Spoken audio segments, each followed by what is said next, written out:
হলো 11:22 আগুন ধরছিল আর কি। কীভাবে ধরছে, কীভাবে কী হইলো, আইসা দেখি যে সব ছাই হয়ে গেছে। তারপরে আর কিছু করার না, ফায়ার সার্ভিস আসলো। আসার পরে এরা মারার পরে এই অবস্থা আর কি।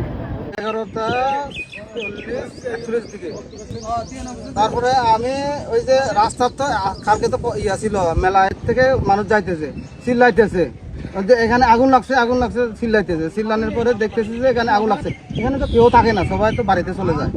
তো দেখতেছি যে এখানে আগুন লাগছে, যে মাঝখানে একবারে বরাবর আগুন দুদিকে ছড়াইতেছে। এরপরে আমি তাড়াতাড়ি আসি, দেখেছি এখানে রাস্তার মাঝে আসি, ফায়ার সার্ভিস কল দিছি।